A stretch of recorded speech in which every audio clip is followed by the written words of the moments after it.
To Baba Mohbad. I wish him long life and prosperity. Uh, I quickly want to remind us of one thing, and that is part of the reason why I even come up. I want to remind us of one statement Wunmi made during her time in the inquest, that when they asked her about what she knows about her husband's death, she said they should wait for the result of autopsy before she can say anything. And now they have given us their own result of what happened or what they know. So can Wunmi now come out to explain her own part to us now concerning what she knows about what kpai her husband? So I want us to look back to that so that we can ask her to come and tell us what she knows about it. Because so far she has not been saying anything up till today concerning what she knows about that. And I think it is about time now for her to come and give her own testimony of what happened in the past 72 hours before the dismiss of her husband. That is number one. And secondly, concerning the voice note of Karimo, I want to say something that concerning that voice note, I think that they started this fight during the time Mama Mohbad went for that interview, the last interview she gave to Punch, that caused issue between them. I'm now getting to understand that it seems it is Karimo that advised that woman to go and give that interview. I think that is part of the issue they are having now. And the last thing I want to point out too is one statement Karimo made about that Mama Mohbad. I don't know how Nigerians or Nigerian police can help us out about that statement. That if Mama Mohbad should come out and say a word, Karimo, Wunmi's life will be in a mess. Can police please help us to invite this woman, engage her, scrutinize her in a way she can say something she knows, so that this can help us to unravel so many things from what we don't know about this issue, because it is somehow hard for us to know what is happening, because all of these people that are in the house during that time are not ready to speak up or are not ready to tell us the truth about what happened. So can this audio be one of the evidence for us to invite this woman? Because to me, I keep saying that this Mama Mohbad saying that she called Wunmi on Monday, and Wunmi said Mohbad was sleeping, and later said ní fojú sunkún ọmọ o, stuff like that, was not a mistake. She did not take it for Tuesday. That was what happened. And now Karimo is coming out to say something else again, that if Mama Mohbad should come out and say a word, Wunmi's life will be a mess. If we compare the two together, are we not having a sense of hiding something in between it? So how can Nigeria police help us to call this woman and interrogate her concerning this audio release and what Mama Mohbad gave us at the first interview she made, that she called on Monday, not on Tuesday? So what did this woman knows about this issue? I think Mama Mohbad needs to come out to go for interrogation, a serious interrogation. If probably the case will be handled by another person, not the same buy out police that this issue has been on their hands before. I don't know how we can do this so that this would lead us a bit to where we are going. We can't be coming here every day, spending all our time just analyzing on what we know less about. These are the evidence and the people who can give us more light to what is happening. So we shouldn't be taking all these voice notes lightly. I think we need to act fast and eye on it. So these are the things and the area I want us to look into. And I thank God Mr. Guresi is here, who can be one of our here to relate this to the legal team. If there is sense in it, I think they need to act on this statement. Iya Mohbad needs to call and interrogated. So these are the things I have to say. Thank you.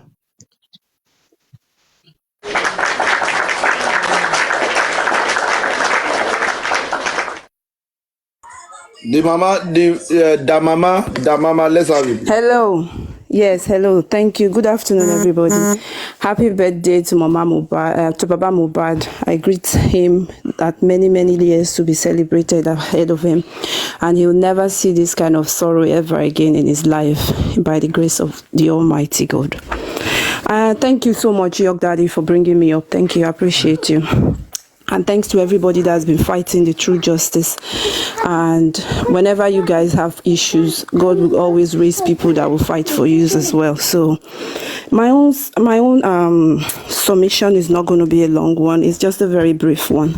I just want everybody to understand that what's going on, it's not a big issue, but people are trying to make it a big issue. It's a very glaring issue that somebody happened to pass on in his own house. That's the place you feel safe the most. That's the safest house. That's the safest place you should be. It's your home. So if anything should happen in your home, they should be able to tell what happened. You know, so if after 8 months we're still dragging what happened, and we're still hearing different stories from left, right, center, that means there's a lot of things that is being covered. And the people that have the power that are covering this whole thing are in Lagos State. That's my belief. If this case is not in Lagos State, I believe that the situation will be completely different, because the powers that be that are controlling what is happening, that we are all seeing right in front of our faces, that we know that yes, this person is guilty, either by association or by one way or the other. Wunmi is guilty for the buying of this guy. We know that. Everybody knows it. It's like, why are we even talking about it? Why are we even arguing about it? It's a simple thing. Everybody can see it. So for people to be trying to cover this case up is so painful, and it's so sad that people in this day and age would still want people to go under the radar for doing something so inhumane like this.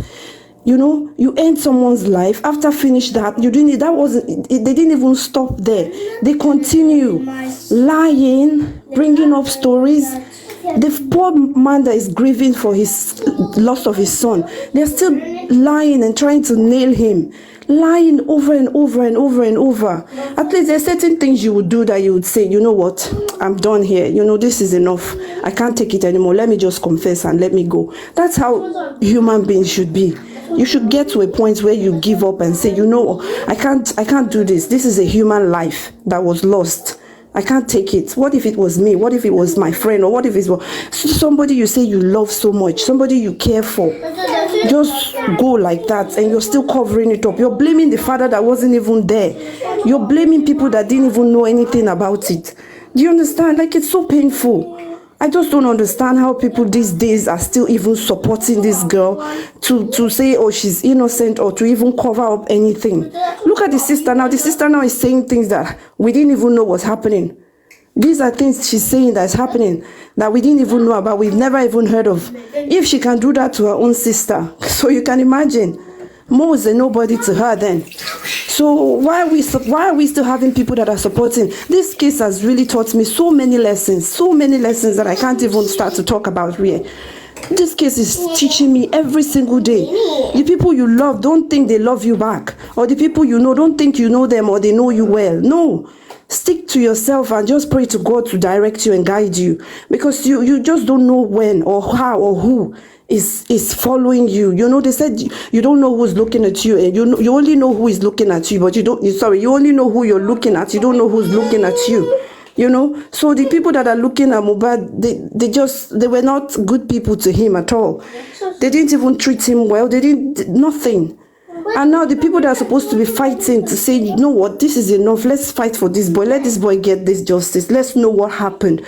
It's not only for him, for others. If other people are there thinking, you know what, if I do something, I'm going to get away with it, this will teach them a lesson to say, no, if I do this, I'm not going to get away with it, because people are not going to let me get away with it. So they'll not come up and start thinking of anything like this. But if this gets swept under the carpet and nobody does anything, then there's going to be issues. People are going to be ending every single day. They'll be deleting people every day.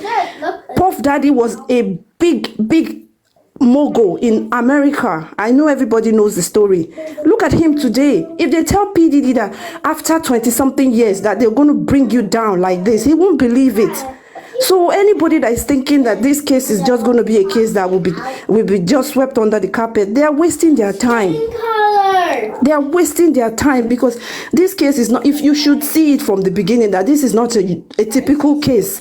Precedents are going to be set from this case. Precedents, they're going to be set from this case. Things are going to change. If the government doesn't want to do something, APC government, PDP government, the people from other states should stand up and do something. Let's even take it like that now. Let's take it political. Let's take it tribal. Let's take it anywhere we want to take it, international, worldwide. Let's take it. Somebody can't just end like that and nobody is wanting to do anything. And this little girl is just gallivanting, enjoying her life, living like it's normal. You can't delete somebody and just get away with it. If we continue like that, then people will be well, I know people end up every day in Nigeria anyway and nothing gets done. But let's not follow that line anymore. If a rat should even end in your house, you would still trace where this rat came from. Do I have a hole somewhere? What happened? How did the rat get into my house? And what did this rat eat before this rat end up here? You would want to know. Let alone a human being, a full-grown man, a human being with a bright future, with a future ahead of him, that he was bright, he was, he was living a good life. He treated you well as a wife or as a girlfriend, whatever you are to him. He treated you well. He didn't treat you badly. I mean, there will be a lot of women out there that would live to worship the ground that Mohbad walked on, that would pray to even have him as a friend, let alone as a husband or a boyfriend. You had him, you misled him, you wrecked his life, and you didn't even wreck his life. You were present when this thing all happened, and you can't stand up and say, let me just tell you guys what happened to my husband or my boyfriend. You can't do that. You're blaming the poor man, the poor dad that is mourning his son. You're still blaming him, trying to nail him. Is there no conscience anymore in life? Do people not have conscience? Do people not even think that there's a God? Are we so bold? Like, are we so narcissistic that we don't even fear God anymore? That we don't believe that God could take action? Is this what life is turning into? It's scary. It's really scary. Honestly, if this story is not teaching people lesson, I think they should wake up and understand that this is not even just a typical case. This is a scary situation we're facing.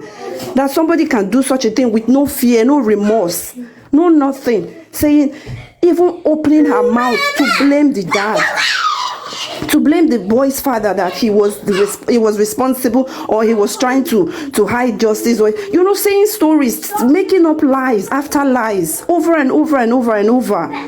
Man, it's really painful. It's shocking. It's scary. People should learn from this story. Honestly, people should really learn from this story and take lessons. If you're doing something now, change your ways now and understand that this life is not the way you think it is. You just divert yourself now to the right lane. Because if they tell somebody like PDD that today you will be nailed for what you've done 20-something years ago or 10, 15 years ago, he will not believe it. He won't believe it, because the kind of money, the kind of wealth, the kind of power he has or he holds in America, he would never believe that anybody can get to him. but he's paying for it today and he will pay for it. So people that are behind this girl or behind this case that are thinking they can get away with it or they are going to go scot-free, that everything is going to be swept under the carpet, she been in Nigeria, nothing they happen. Forget it now. This is 24th century. This is 2024. Things are changing. Social media is bringing light into everything. Even if people had bad mind or bad intention of doing something, this present day and age is making people think twice. So you can't get away with what you used to get away with 20 years ago. It's not happening now. Everybody should sit up and sit tight. That's all I'm going to say about this. Thank you so much, Ariyok. Thank you for the opportunity. I appreciate you. Good day, everybody. Hurry up.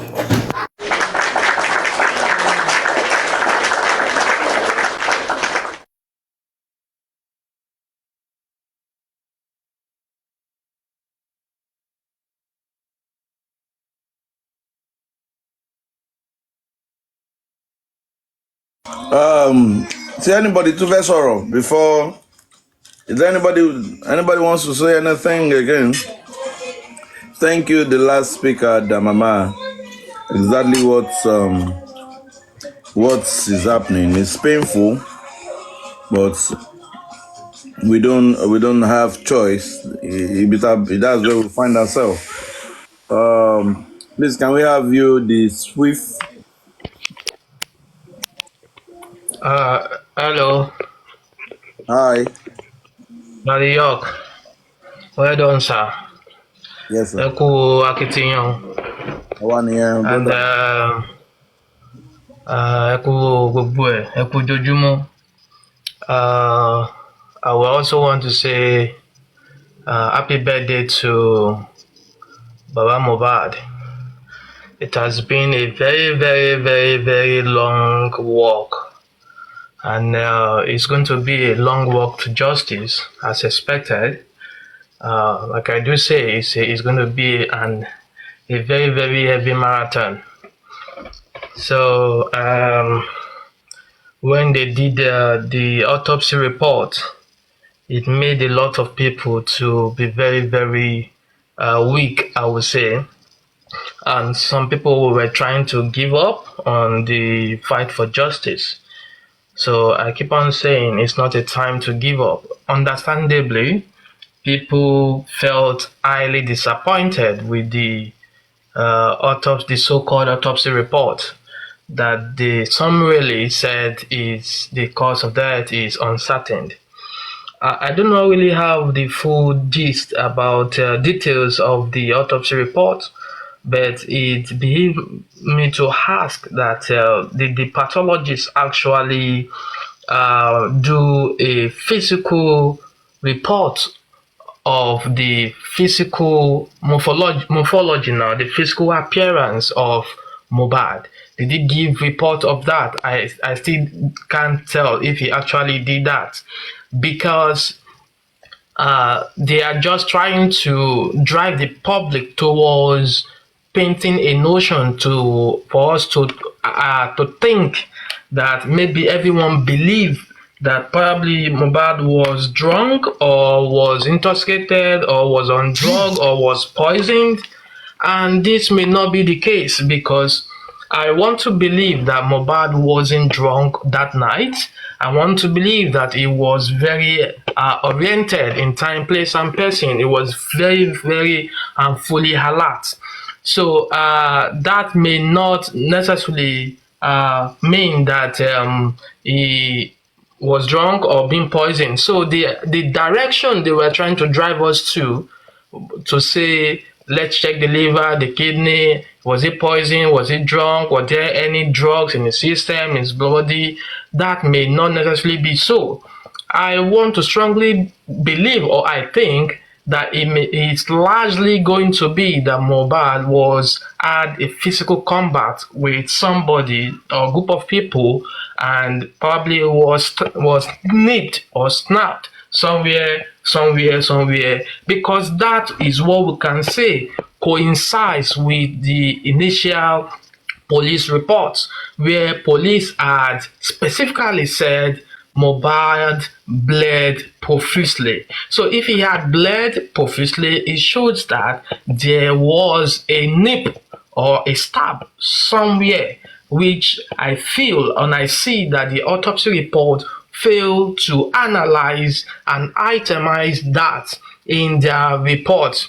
So, and the ideally, in every autopsy or when a pathologist wants to give a report of an autopsy, now, it needs to start with what I can call cephalocaudal approach, which means that it needs to start from the head and move down to the toes, downward that way. So it needs to start with, first of all, with physical properties of that person.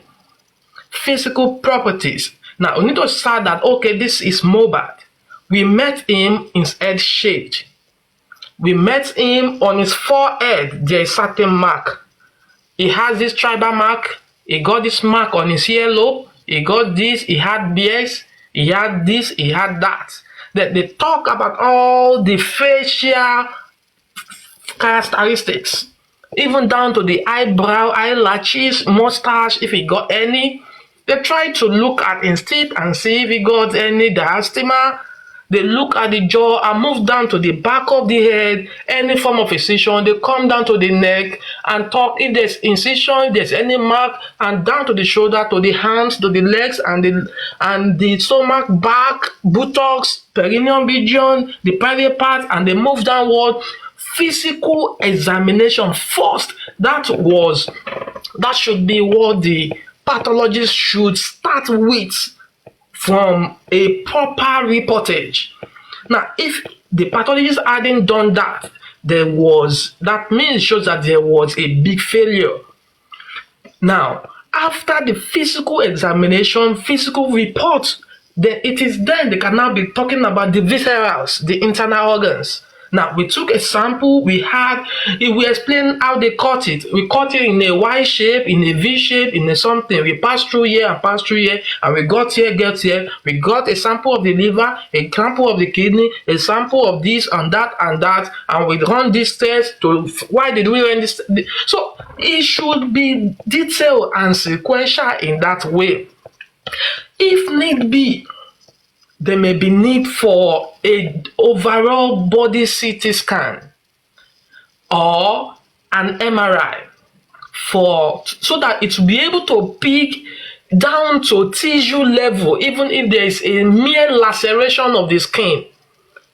The MRI will show it that there is a simple laceration in the neck, simple laceration on the arm, or something. So that is when you would have said to have a proper autopsy, which apart from the histopathology that he just tried to bamboozle the crowd with, the histopathology is there, but the physical properties as well as enlisting the procedure that they went through for the autopsy is very, very important. Very, very important. Then they could have microbiological studies and the rest, all those things. So, do you know, if I want to tell you this, do you know that DNA analysis is part of autopsy? DNA analysis is part of autopsy. So, because they need to identify if perhaps the person have a form of genetic disorder.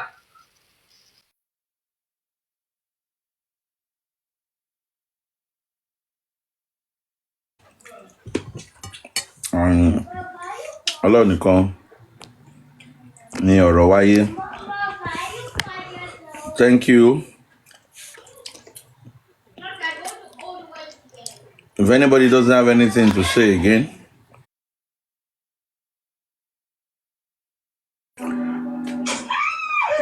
by 4 p.m. by 4 p.m. Olaide, please say something about the X, then we can go. I think it's by 4 p.m.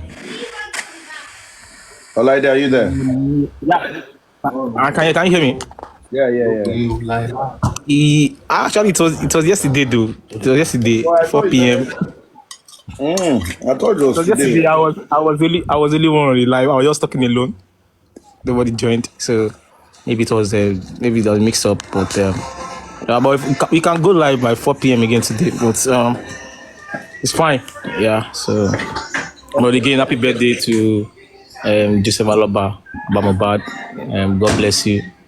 God bless you for standing strong.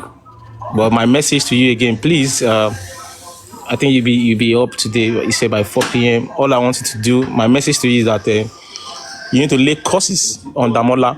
Damola gbọ́dọ̀ jèrè ọmọ ẹ̀. Àwọn òbí ẹ̀ ní jèrè ẹ̀. That is my curse, the curse I want you to give for that guy. You need to curse Damola. Anybody that is Baba Mohbad, Mr. Gwexy can tell Baba Mohbad. That is my own message to Baba Mohbad. He needs to lay curses on Damola. Damola ò ní jèrè àwọn òbí ẹ̀. Àwọn òbí ẹ̀ ní jèrè ẹ̀. Àwọn ọmọ òun náà ní jèrè ẹ̀ tó bá lè dé age of Baba Mohbad. That's my curse on that guy. Damola, if you are listening, ò ní jèrè àwọn òbí ẹ̀. Àwọn òbí ò ní jèrè àwọn ọmọ rẹ̀ ní jèrè ọ̀nà. That's my message. Yeah, thank you, Yoko. Because I'm pissed off on what I saw yesterday from that guy. Kò ní jèrè Damola, ò ní jèrè ayé, ò ní jèrè tó àfi ṣaláìsí, ò ní jèrè.